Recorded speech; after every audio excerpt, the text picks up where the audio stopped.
তো আমাকে একটা আমার বাপের সমতুল্য কাজ করছে, আমার আত্মীয় স্বজনও কিন্তু আমাকে দেখে নাই ভাইয়া।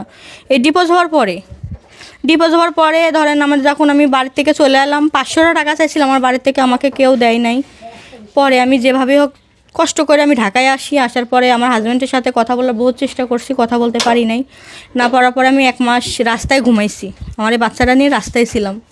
1 মাস রাস্তায় থাকার পরে যে এই 3 মাস এই যে রানিং চলতেছে 4 মাস আমি এই বাসাটায় পাইছি। এই বাসাটা আমি খুব কষ্ট করে বাসা ভাড়া দিই। এই বাসা ভাড়া কত? প্রতি মাসে 5,000।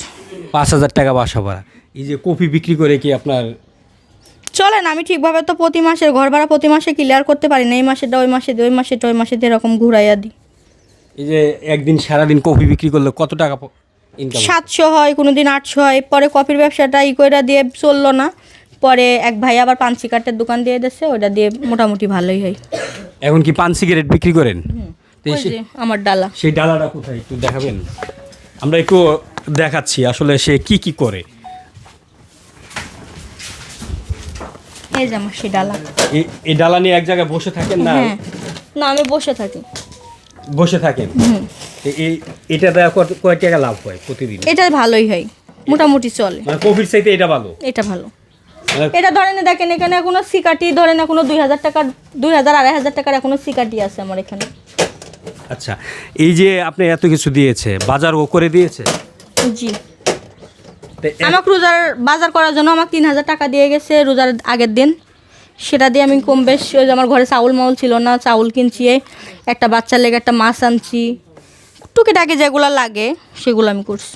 এই যে সব কিছু করেছেন, তারেক জিয়া তো প্রধানমন্ত্রী হয়েছে মাত্র 2-3 দিন হলো, তো তারপরেই কিন্তু আপনি আপনি প্রথম নারী হিসাবে উপহার পেলেন। জি, আমার কাছে অনেক ভালো লাগছে, আমি অনেক খুশিও তার প্রতি। তার জন্য আমি দোয়া করব, তার বাবা মার জন্য আমি দোয়া করি যাতে সেও ভালো থাকে, তার বাবা মাকে আল্লাহ যেন বেহেশতেবাসী করে। আপনার ভাগ্য তো আস্তে আস্তে সামনের দিকে পরিবর্তন হবে, কিংবা আপনি কি এই ব্যবসায়ী করে যেতে চান না ভালো কিছু করতে না, চান? আমি ভালো কিছু করতে চাই। আমি একটা যদি চাকরি পাইতাম তা আমার জন্য ভালো হইতো। ধরেন এই ব্যবসা করি, রাস্তায় ফুটপাতে বসি, অনেক রকমের লোকের কথা শোনা লাগে ভাইয়া। আপনাদেরও ঘরে মা বোন আছে, অনেক বাজে বাজে কথা বলে, কিন্তু তারপরেও আমি নিজের ইজ্জত নিজে ঢেকে আমি এই ব্যবসাটা করি। বাচ্চা আমার সাথেই থাকে। কষ্ট হয় না? কষ্ট হলে এখন কিছু করার নাই ভাইয়া। তার কাছে আমি একটাই চাইছি যে ভাইয়া আপনি আমাকে একটা জব দিয়ে দেন যাতে আমি বাচ্চাটা নিয়ে ভালো থাকতে পারি। তো কয়েছে আপা রোজা বের হয়ে যাক, আমরা দিব।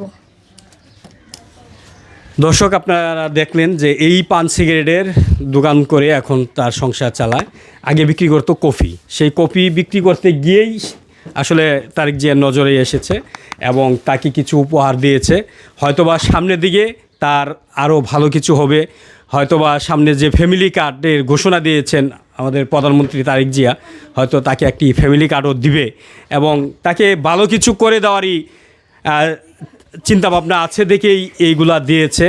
পরবর্তীতে আরও কি দেয় আমরা সেটাও আপনাদেরকে আপডেট জানাবো।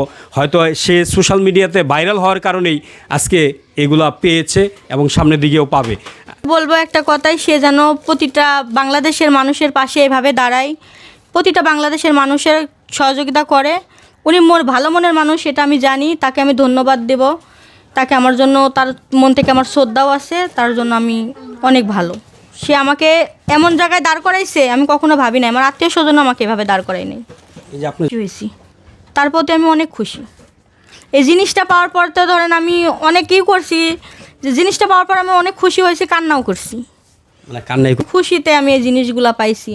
আজকে যদি সে যদি আমার ভিডিওটা না দেখতো আর এই ফ্ল্যাক্সটা না ভাঙতো, তাহলে আমার ভাগ্য মনে পরিবর্তন হতো না।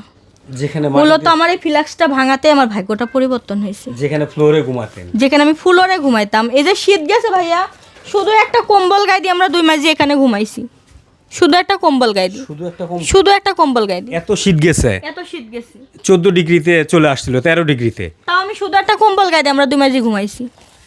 খালি বোঝেন আপনি যা আমার জীবনে আমি কত পরিমাণ কষ্ট করছি, তাও কোনো দিন আমার আশেপাশের লোকও কেউ বলতে পারবে না যে এই মহিলার মুখ থেকে কোনো একটা বাজে কথা শুনছি, কোনো মহিলা একটা কোনো একটা করছে, কেউ বলতে পারবে না। কারোর লাগে আমি বেশি একটা মিশি কথা বলি, কিন্তু আমি অতটা কখনো নিজের মনের খবর আমি কারোকে বলি না। মানে নিজের কষ্ট নিজে চাপা দিয়ে রাখতে। হ্যাঁ, কারোকে আমি বলি নাই। এই যে আজকে আপনারা আইছেন, আপনারা হয়তো খবর পাইছেন বিদায় আপনারা আইছেন, আইসি থেকে গামারে পাইছেন, নাহলে তো পাইতেন না। আমি কখনো ভাবিও নাই যে আমি রাতারাতি এতটা আমার উন্নত হয়ে যাবে, আমি কখনো ভাবি নাই।